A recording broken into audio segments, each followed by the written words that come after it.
반갑습니다. 잘 오셨습니다. 우리가 지난주에 말씀을 통하여 하나님을 만난다고 하는 의미가 무엇인가, 그리고 바울이 주님을 만난 이후에 그의 소원이 두 가지가 있었습니다. 그의 소원이. 첫 번째 소원은 무엇이었습니까? 기억이 나십니까? 바울은 주님을 만난 후에 소원 두 가지 소원이 있었습니다. 첫 번째는 뭐였어요? 주님을 더 깊고 분명하게 아는 일이었습니다. 아는 일에 그는 헌신했다, 집중했다는 얘기죠. 이게 지난주에 핵심 표현되었고, 하나님을 만난다고 하는 의미가 뭐냐?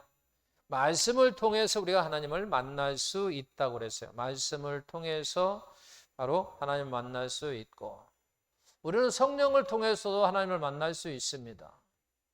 기도하면서도 하나님을 만날 수 있습니다. 기도하면서도 하나님을 만날 수 있고, 찬양하면서도 하나님을 만날 수 있고, 말씀 속에 또 계시는 하나님도 우리는 만날 수 있습니다. 그렇게 이제 만났고, 그렇게 만난 바울은 두 가지 소원이 있었는데, 첫 번째는 뭐였냐면 주님을 더 깊이 아는 일에 있어서 분명하게 아는 일이었었어요. 우리는 많은 하나님을 아는데 형식적으로, 수상적으로 그냥 알고 있다 보니까 그 말씀이 나의 삶 가운데 적용이 안 되고, 그 말씀이 나를 지배하지 못하고, 그 말씀이 나를 다스리지 못하다 보니까 그냥 내가 내 뜻대로 내 생각대로 살아갈 때가 많다라고 하는 거예요. 분명히 알아야 된다라고 하는 거죠. 그 분명히 아는 말씀이 나를 지배할 수 있다라고 하는 거죠. 분명히 아는 말씀이 나를 통제할 수 있다라고 하는 거예요. 그렇지 않으면 결국은 그 말씀하고 나하고는 관계가 없는 말씀이 된다라고 하는 거예요. 이제 두 번째는 오늘 본문 말씀을 통해서 우리가 알 수 있는 것은 뭐냐면, 두 번째 바울의 소원은 뭐냐? 바로 주님을 더 많은 사람들에게 알려지게 하는 것. 이 일에 헌신했고 이 일에 집중했다라고 하는 거죠. 바울의 소원이 두 번째 뭐였다고요? 바울은 자신이 알고 경험한 그와 같은 주님을 뭐 했냐? 알려지게 하는 것. 이걸 다른 말로 얘기하면 전한다고 하는 거죠. 전하고 가르치는 일이었다는 얘기죠. 그러니까 주님을 더 많은 사람들에게 전하는 것, 많은 사람들을 가르치는 것. 오늘날 사도 바울은 지금도 가르치고 계십니다. 할렐루야. 어떻게? 그가 기록한 말씀을 통해서 지금 여러분이나 저나 사실은 가르침을 지금 받고 있는 거예요. 하나님에 대해서. 그가 주님을 만난 그와 같은 이후에 통해서 그의 소원은 많은 자기가 알았던, 분명하게 알았던 그런 말씀들을 다른 사람들에게 전하고 가르치는 일을 지금 집중했다라고 하는 거죠. 그 일에 그는 생명을 아끼지 않았어요. 오늘 31절에 보게 되면 그잖아요. 24절. 나의 생명조차도 조금도 귀한 것으로 여기지 아니하노라. 다른 사람들에게 내가 복음을 가르치는 일에, 말씀을 가르치는 일에 의해서 집중하는데 어떤 나의 생명까지 어떤 위협을 느낀다 할지라도 나는 개의치 않겠다라는 거죠. 내가 가르치는 일에서, 내가 복음을 전하는 일에 있어서는 그렇다는 얘기죠.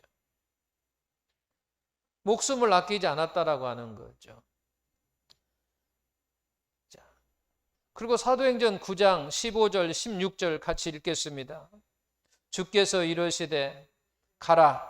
이 사람은, 사도 바울을 가리킵니다. 사도 바울을. 이 사람은 내 이름을 이방인과 임금들과 이스라엘 자손들에게 전하기 위하여 택하신 나의 그릇이다.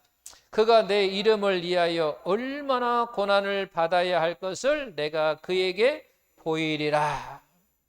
이 말씀을 통해서 보게 되면 바울이 구원받고 난 후 주님에게 들었던 말씀인데, 주님이 이방인과 임금과 그리고 이스라엘 자손들에게 전하도록 하나님께 택하신 그릇이 바로 바울이라고 하는 게, 이게 무슨 얘기냐, 하나님께서 부르셨단 말이에요. 그를 택하셨어요. 이방인들을 위해서, 임금들을 위해서, 이스라엘 자손들을 위해서 복음을 전하는 자로 내가 그를 택했다라고 하는 거죠. 그를 불렀다라고 하는 거죠.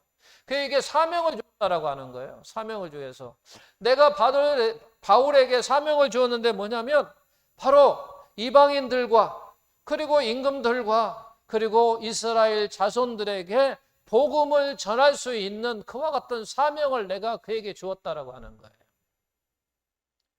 근데 그와 같은 사명을 준 동시에 뭘 줬냐? 아주 중요해요. 동시에 그에게 뭘 주었어요? 그에게 얼마나 많은 고통을, 얼마나 고난을 받아야 할 것을 내가 그에게 보이리라 하는 얘기예요. 하나님이 그에게 사명으로 부르셨어요. 사명으로 부르셨는데 그와 동시에 그에게 내가 뭣도 주겠다라고 하는 거예요. 고난도 주겠다라고 하는 거예요. 고난도 주겠다라고 하는 거죠.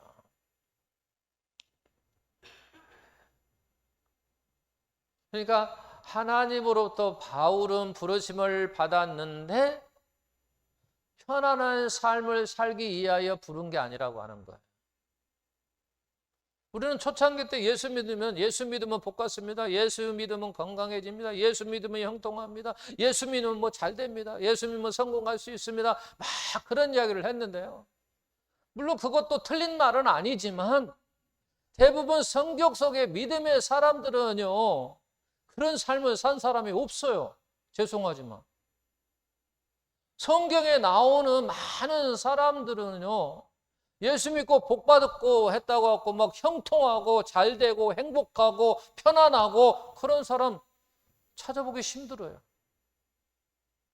하나님은 그들은 사명을 주었는데 불구하고 그에게는 다 고난이 따랐어요. 어려움이 따랐다라고 하는 거죠. 지금 사도 바울도 마찬가지예요.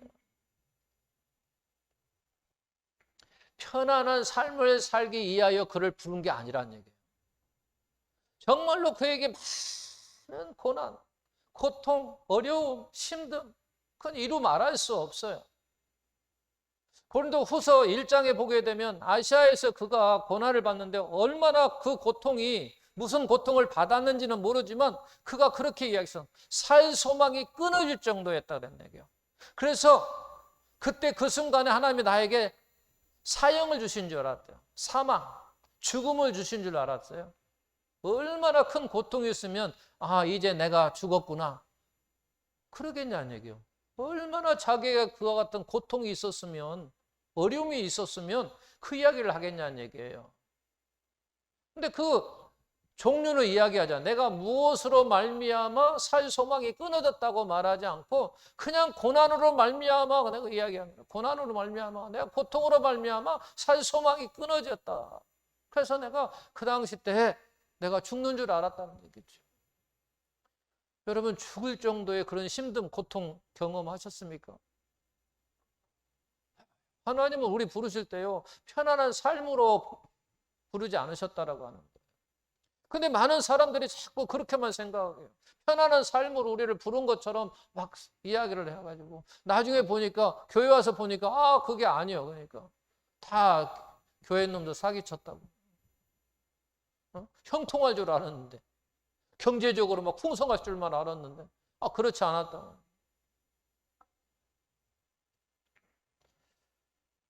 그리고 고린도 1장, 그리고 고린도 후서 11장에 보게 되면요, 거기에 여러 번 나와요. 내가 40에 가만 한 대를, 이게 39대를 이야기하거든요. 40에 하나 가만 매를 5번이나 맞고 태창으로 5번을 3번을 맞고 형제들로부터 죽음을 당할 뻔했고 형제들로 이염을 당했고 형제들로 말미암아 고난도 당했고 뭐 헐벗고 배고프고 그것은 뭐 이루 말할 수 없고 그런 어려움을 당했다는 얘기죠. 자, 어쨌든 하나님을 만난 바울은 2가지 소원이 있었다라고 하는 거예요. 2가지 소원이었다. 그런 것처럼 우리의 모든 사람은 다 주 안에서 사명이 있습니다. 저나 여러분들이나 다 뭐가 있다고요? 사명이 있습니다. 근데 2 부류가 있어요. 2 부류가. 어떤 사람이 있냐면 사명은 저와 여러분 다 받았어요. 받았는데 어떤 사람이냐? 아직도 나의 사명이 무엇인지 모르는 사람이 있어요. 모르는 사람. 또 어떤 사람이 있을까요? 사명을 알아요. 그런데 편안한 삶을 추구하기 위하여 거절한다는 거죠. 하나님의 사명을 거절해요. 이 2 종류의 사람이에요. 이 2 종류의 사람이 나는 어떤 사람이냐요. 아직도 나는 하나님께 나에게 주신 사명을 모르는 사람이냐, 아니면 나는 하나님께 나에게 주신 사명을 내가 알면서도 힘들고 고통스럽고 그러니까 나는 그냥 편안한 삶을 추구하다 보니까 하나님의 사명은 그냥 거절한 상태로 살고 있느냐라는 거 하는 거죠. 이 말 있을 거예요. 여러분 스스로 여기는 답은 여러분 스스로에 있는 나는 어떤 사람인가? 분명히 사명은 주었는데 모르는 사람이냐, 아니면 사명을 알면서도 나의 어떤 게으름 때문에 아니면 편안한 삶을 추구하기 위해서 하나님의 사명을 거절하고 있는가라고 하는 것은 본인이 이제 답할 것입니다. 자, 이렇게 주님을 만난 바울은 변했습니다. 변했어요. 달라졌어요. 주님을 만난 바울은 달라졌습니다.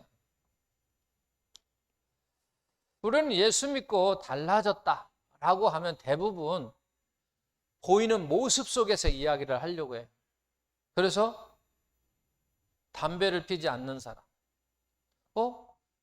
교회 다니기 전에는 담배를 피고 술을 먹고 노름을 하고 가정적이지 않는 그냥 자기만의 삶으로 막 살던 그런 사람이 교회 다니더만은 술도 안 먹고 담배도 끊고 막 가정적이고 하는 이 우리 눈으로 보이는 이러한 모습을 통해서 그 사람이 예수 믿고 달라졌다고 이야기를 합니다. 그런데 오늘날 가만히 생각하면 건강을 위해서 담배를 끊는 사람 많아요. 그렇잖아요. 술 안 먹는 사람도 많아요. 그럼 그 사람 달라졌느냐? 그럼 가정적이지 않은 사람이 교회 다녀서 가정적으로 변한다고 해서 달라졌느냐? 그러나 그것은 성경적으로 말하는 건 아니에요. 성경적으로 예수 믿고 달라졌다고 하는 의미가 무엇이고 이런 의미 속에서 예수님을 믿는다라고 하는 의미가 무슨 의미인가 우리가 알아야 된다라고 하는 거죠. 예수 믿고 달라졌다라고 하는 것은 그런 것이 아니에요. 뭐 술 안 먹고 담배 안 피고 뭐 가정적이고 아니고 하는 그런 것이 아니란 말이야. 성경적인 그게 아니라 성경적으로 달라졌다라고 하는 것은 사도 바울을 통해서 우리는 정확하게 아주 분명하게 말씀하고 있습니다. 달라졌다는 의미를 보기 전에 에베소서 2장 1절, 3절, 12절, 13절 같이 읽겠습니다. 그는 허물과 죄로 죽었던 너희를 살리셨도다. 그때 너희는 그 가운데 행하여 이 세상 풍조를 따르고 공중의 권세 잡은 자를 따랐으니 곧 지금 불순종의 아들들 가운데서 역사하는 영이라. 전에는 우리도 다 그 가운데서 우리 육체의 욕심을 따라 지내며 육체와 마음에 원하는 것을 하여 다른 이들과 같이 본질상 진노의 자녀이었더니 그때에 너희는 그리스도 밖에 있었고 이스라엘 나라 밖의 사람이라. 약속의 언약들에 대하여는 외인이요 세상에서 소망이 없고 하나님도 없는 자이든지 이제는 전에 멀리 있던 너희가 그리스도 예수 안에서 그리스도의 피로 가까워졌느니라. 이 말씀은 에베소 교회에게 보낸 바울의 편지입니다. 이 말씀 속에서 바울이 그때에, 전에는, 이제는 이렇게 표현을 하고 있다라고 하는 거죠. 이게 지금 무엇을 기준으로 삼아서 지금 이야기하고 있습니까? 그때에, 전에는, 지금 그 이야기라는 거. 그때. 그리고 그때 전에는, 그리고 이후는, 이제는 이야기하고. 이때가 언제냐는 얘기예요. 이때가. 이게 지금 기준. 바로 주님을 만난 사건. 주님을 만난 사건을 바로 그의 삶의 기준을 두고 있다고 하는. 그래서 전에는, 그때는 그렇게 이야기하는 죠. 그때에 내가 어떤 사람이었다 그런 이야기를 하고 있는 거예요. 그때에, 전에는 내가 어떤 사람이었다 그런 얘기예요. 근데 이제는 뭐라고 이야기했어? 이제는 뭐야? 그리스도 피로 가까워졌다. 하나님과 가까워졌다라고 이야기하고 있다라고 하는 거죠. 그의 지금 삶에 한 획을 긋는데 어떤 사건을 통해서 지금 긋냐면 바로 주님을 만난 그 기준을 지금 잡고 있다라고 하는 거죠. 그러면 이제 그가 주님을 만난 그때 전에는 이런 사람이었고 이제는 이런 사람이었다 이렇게 한단 말이에요. 그러니까 예수님을 만남으로 말미암아 그가 뭐 했다? 달라졌다 그랬어요. 그가 달라졌어. 전에는 이런 사람이었는데 바로 달라졌다라고 하는 거죠. 그럼 어떻게 달라졌나? 달라진 의미가 뭐냐는 얘기예요. 바울을 통해서 보자라고 하는 거죠. 이 달라졌다. 바울이 어떻게 달라졌는가를 우리가 한번 보자라는 얘기예요. 사도행전 9장을 보겠습니다. 앞면에 있죠. 가장 뒷면에 9장 19절 22절 같이 읽겠습니다. 음식을 먹음에 강건하여지니라.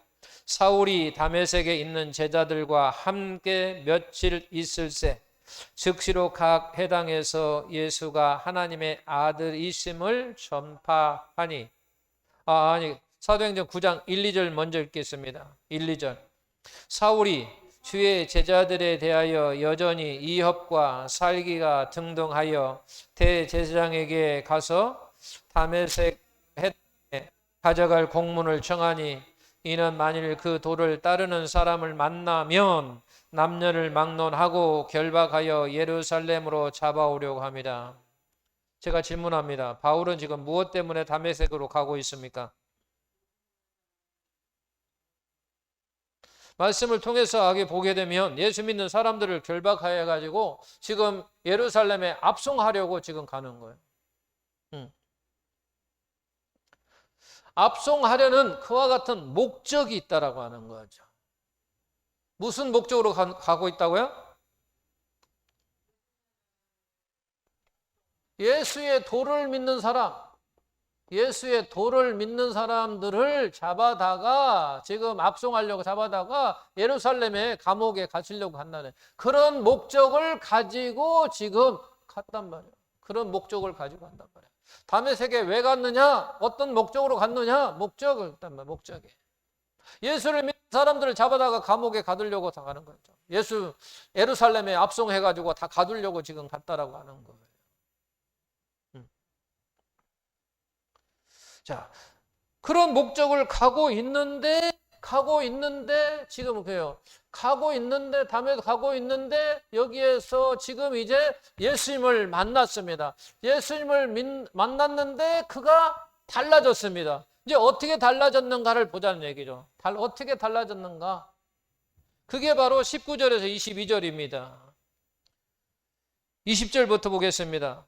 즉시로 각 회당에서 예수가 하나님의 아들이심을 뭐하니? 전파하니 듣는 사람이 다 놀라 말하되 이 사람이 예루살렘에서 이 이름을 부르는 사람을 멸하려던 자가 아니냐? 여기 온 것도 그들을 결박하여 대제사장들에게 끌고 가고자 함이 아니냐 하더라. 사울은 힘을 더 얻어 예수를 뭐라고 그리스도라 증언하여 다메섹에 사는 유대인들을 당혹하게 지금 합니다. 다메섹에서 예수를 만난 바울은 다메섹에 들어가서 지금 무슨 일을 하고 있습니까? 무슨 일을 하고 있어요?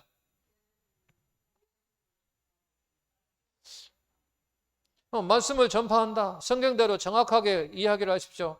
예수를 뭐 하고 있어요? 증언하고 있어요. 예수를 그리스도라 증언하고 있다라고 하는 거예요. 자, 바울이 예루살렘에 주님을 만나기 전에 목적이 뭐였어요? 입으로 시인하십시오. 예수 믿는 사람들을 잡아다가 압송하려고, 예루살렘으로 압송하려고 하는 것이 목적이었어요. 근데 그가 중간에 누구를 만났다고요? 예수님을 만났습니다. 예수를 만나고 그가 달라졌어요. 어떻게 달라졌습니까? 다메섹에 도착해서는 무슨 일을 하고 있어요? 예수를 증언하고 있다라고 하는 거죠. 그러면 뭐가 달라졌어요? 그게 뭐가 달라졌어요? 그게 뭐가 달라졌어요? 목적이 달라졌습니다. 정확하게 인식하세요. 목적이 달라졌습니다. 다시 한번 이야기하면 바울이 다메섹에 뭐하러 가는 목적이 무엇이었어요? 예수 믿는 자를 잡아가고 오게 가려고. 근데 가서 지금 예수님을 만났습니다. 만나고 나서 그가 무슨 일을 했어요? 예수님을 증언했다. 목적이 달라졌다라고. 목적이 달라졌어요. 쉽게 얘기하면 그의 삶의 목적이 달라졌다라고 하는, 그의 삶의 목적이 달라졌다라고 하는 거죠. 예수님을 믿고 술과 담배를 끊었다 할지라도 그의 인생의 목적이 달라지지 않았다면 영적으로는 하나도 달라진 게 없다라고 하는 거예요. 영적으로는 하나도 달라진 게 없어요. 육체적으로는 달라진 것이 있다 할지라도 영적으로 보면 하나도 달라진 게 없다라고 하는 거예요. 그러면 우리는 이렇게 한번 생각해 보십시오. 우리는 오랫동안 신앙생활을 해왔어요. 오랫동안 신앙생활을 했어요. 우리는 신앙생활을 오래 해왔는데 영적으로 우리의 삶의 목적이 달라지지 않았다고 한다면 지금까지 우리는 믿음 생활이 아니었다고 하는 거예요. 그런 생각을 하셔야 됩니다. 아무리 우리가 직분을 받았다 할지라도, 장로의 직분을 받았다 할지라도, 권사의 직분을 받았다 할지라도, 안수 집사를 받았다 할지라도 그의 삶의 목적이 달라지지 않았다고 한다면 그가 달라진 것은 하나님 앞에서는 아무것도 없어요. 하나도 없어요. 우리는 이것을 정말 깊이 생각해요. 우리는 지금 오랜 생활 동안 신앙생활을 해왔으니까 나라고 하는 사람의 삶의 목적이 달라졌느냐 달라지지 않느냐 우리는 심각하게 내 자신에게 질문을 해보아야 됩니다. 그리고 내가 삶의 목적이 달라졌다고 한다면 나는 그래도 다행입니다. 왜? 하나님의 자녀임을 나는 자신할 수 있으니까. 그러나 나의 삶의 목적이 달라지지 않았다고 한다면 심각한 거예요. 그 사람은 반드시요 교회 문제를 일으킬 수밖에 없어요.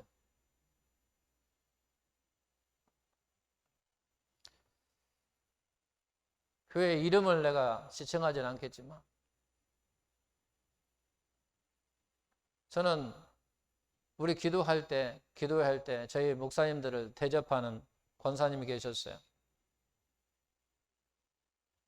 가기만 하면 대접하셨어요. 식사를 대접했었어요.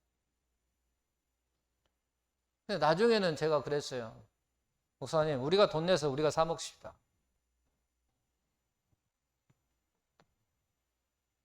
우리가 그냥 돈 내서 우리가 사 먹자. 대접받지 말자. 왜? 그의 대접하는 걸 보니까 자기를 드러내기 위한 대접이었어요. 제 눈에 그렇게 보였어요. 그래서 먹지 말자. 왜? 반드시 나중에는 가시가 되거든. 먹지 말자. 그냥 우리가 돈 내서 우리가 사 먹지 대접받지 말자. 세월이 4, 5년 지났습니다. 그 권사님이 지금 문제가 되어 있습니다. 교회에. 이렇게 저렇게 시비 걸고 저렇게.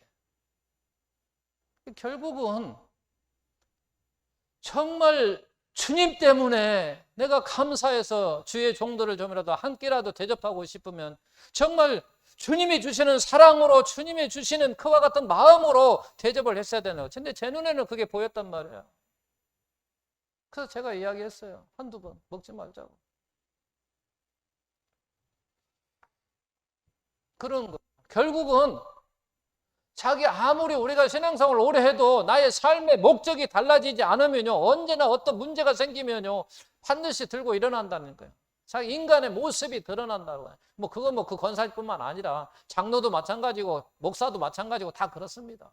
목사도 삶의 목적이 달라지지 않으면 자기 모습이 드러날 수밖에 없는 거고, 장로도 마찬가지고 성도도 마찬가지고 다 말씀하는 거죠.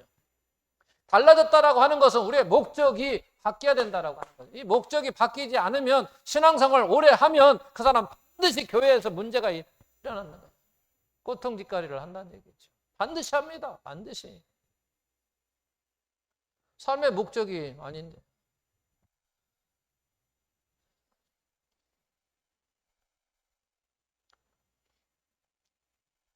우리는 그것을 어떻게 할 수 있느냐?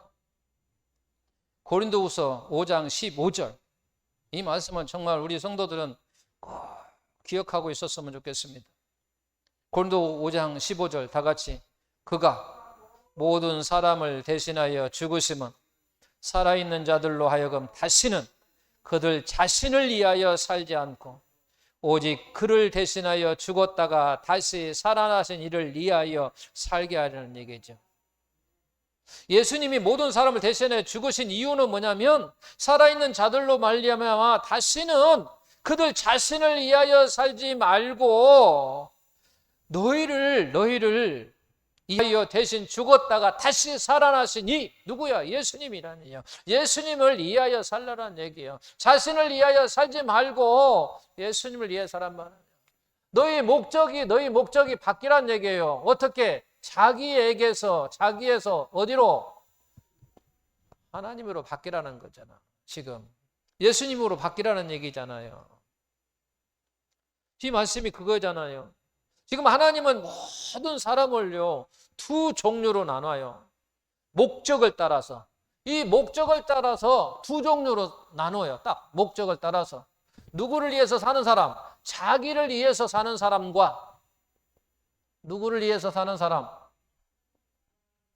하나님을 위해서, 주님을 위해서 사는 사람. 그런 거예요. 딱 나누는 거예요. 뭐에 따라? 목적에 따라. 목적에 따라서 하나님은 딱 두 종류야. 자기를 위해서 사느냐, 아니면 하나님을 위해서 사느냐, 둘 중에 하나라고 하는 거죠. 하나님을 위해서 살지 않으면 반드시 자기를 위해서 사는 사람이고, 자기를 위해서 살지 않는 사람은 반드시 하나님을 위해서 살아간다는 얘기예요. 바로 목적에 따라서 이 무리를 나누고 있다라고 하는 거죠. 아무리 뛰어난 사람이라 할지라도 자기를 위하여 사는 사람은요 하나님 앞에 죄인 될 수밖에 없고 인정받을 수가 없어요. 그러한 사람은 무슨 일을 하든지 상관없이 하나님 앞에 가치와 의미가 없는 사람이라는 얘기죠. 성경은요 우리가 구원받기 전에 다 그때의 사람이었다는 얘기예요. 전에 다 그와 같은 사람이었다면 진노의 자녀였다는 얘기죠. 하늘의 권세 잡은 자를, 공중의 권세 잡은 자를 따라다녔다라고 하는 거죠. 다 그들 다녔다. 구원받기 전에는 다 누구를 위하여 살았다는 얘기예요. 자기를 위하여 살았다라고 하는 거예요. 자기를 위하여 살 때 우리가 아무리 의로운 일을 했다 할지라도 그것은 자기가 의로운 일을 한 것이지 하나님을 위한 의로운 일이 아니에요. 근데 반면에 하나님을 위하여 사는 사람은요, 다른 사람들이 보기에 아주 작은 일을 했다 할지라도 어디까지나 사람의 관점에서 작은 일이죠. 하나님 앞에 관점을 보면 되면요, 귀한 일이고 소중한 일이고요, 그게 의미 있는 일이고요, 그게 가치 있는 일입니다. 그래서 목적에 따라서 이렇게 달라진다라고 하는 거죠. 목적에 따라서 달라진 사람이 달라진 사람이라는 거예요. 우리가 그냥 눈으로 봐가지고 그 사람이 보이는 어떤 그것이 달라진 사람이 달라진 게 아니라, 우리는 달라진 게 뭐냐면 성경적으로 달라졌다라고 하는 것은 바로 그의 삶의 목적이 달라진 사람을 달라졌다고 말한 거예요. 내가 누구를 이제 위해서 사느냐는 얘기죠. 내가 나를 위해서 사느냐 아니라 이제 하나님을 위해서 사느냐, 그 목적에 따라서 삶이 달라진다는 거죠. 주님을 만나셨습니까? 구원 받으셨습니까? 제가 주님을 만났습니까? 하나님을 만났습니까? 하면 아멘 소리가 쉽게 나오지 않아요. 근데 구원을 받았습니까? 라고 하면 아멘 하죠.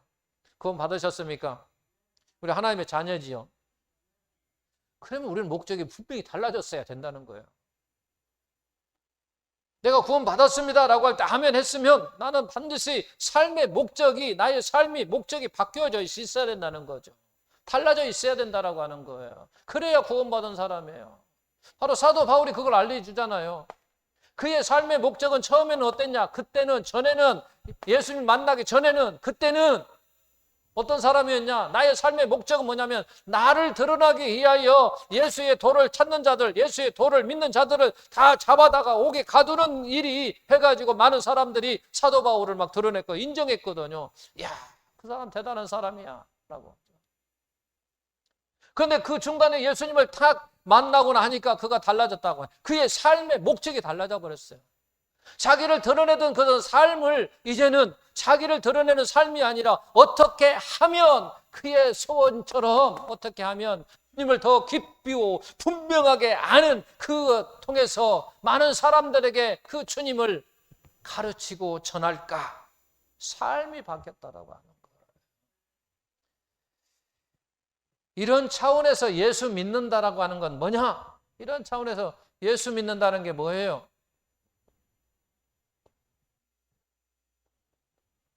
이런 차원에서 예수 믿는다는 게 무슨 말이에요? 이 답이 나와야 돼요.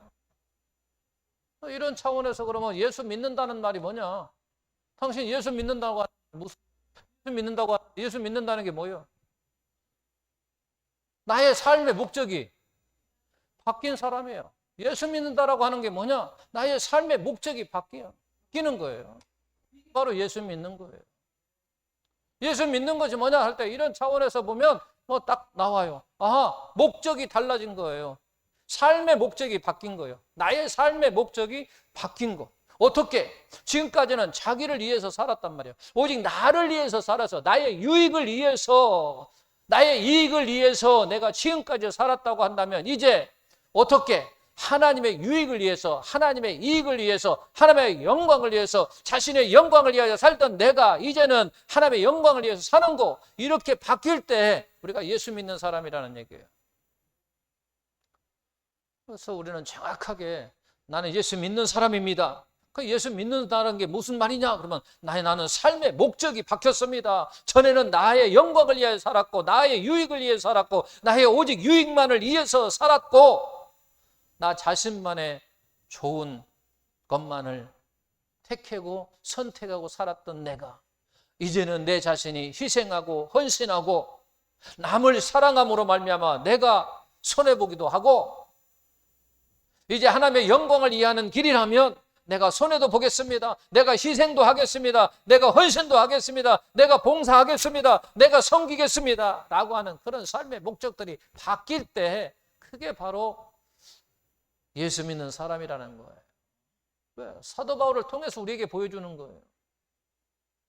사도 바울이 예수님을 만나고 나서 그의 삶이 목적이 바뀐 것이 달라졌다라고 하는 것처럼 나의 삶이 바뀌는 거예요. 나의 삶이 바뀌는 거죠. 우리는 삶이 이렇게 바뀌어야 된다고 하는 거예요. 가정이 또 우리가 행복하려면 우리의 삶도 또 바꿔자. 삶의 목적이 바꿔져야 돼요.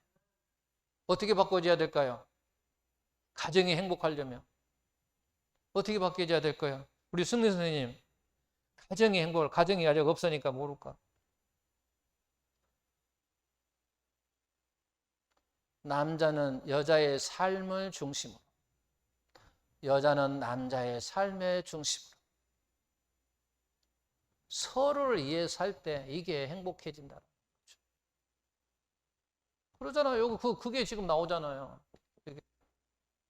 삶의 목적. 가정이 행복하려면 이렇게 살아야 돼요. 서로가 서로를 위해서 사는 삶. 그럴 때 행복하잖아요. 이 말을 다르게 하면 사랑하라는 얘기예요. 사랑. 서로 사랑하면 행복해질 수 있다는 거예요. 서로 사랑하면. 사랑은 뭐예요? 손해보는 거라고 했잖아요.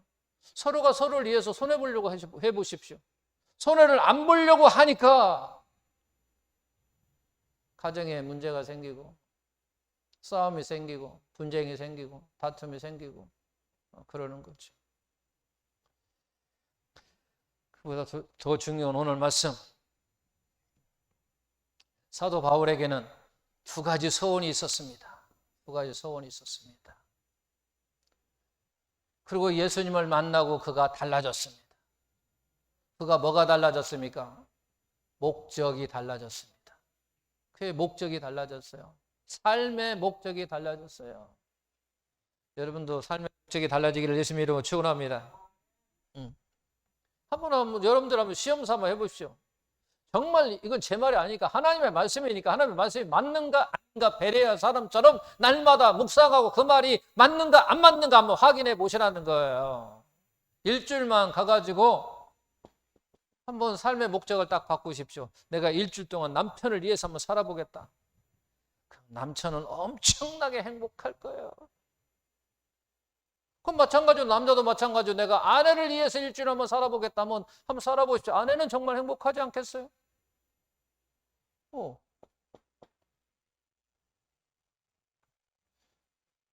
이렇게 사는 결국은 뭐냐면 그거예요. 결론이야. 우리가 영적으로 위대한 삶을 어떻게 사는 것이 살 수 있는 비결이 뭐냐라고 할 때 간단해요. 여기서 딱 하면 딱 두 가지를 요약할 수 있어. 제자를 삼으라. 두 번째는 하나님과 이웃을 사랑하라. 그거예요. 이 속에서 우리가 나타나는 결과의 모습은 어떤 모습으로 나타나야 되냐면 바로 제자를 삼는 모습이에요. 많은 사람들에게 전파했으니까, 전하고 가르치는 일을 했으니까 우리도 마찬가지로 내가 예수를 믿는 하나님의 자녀로서 오래되었으면 나도 다른 사람들에게 전해야 되겠죠. 가르치고 전해야 되겠죠. 그리고 뭐 해야 되느냐?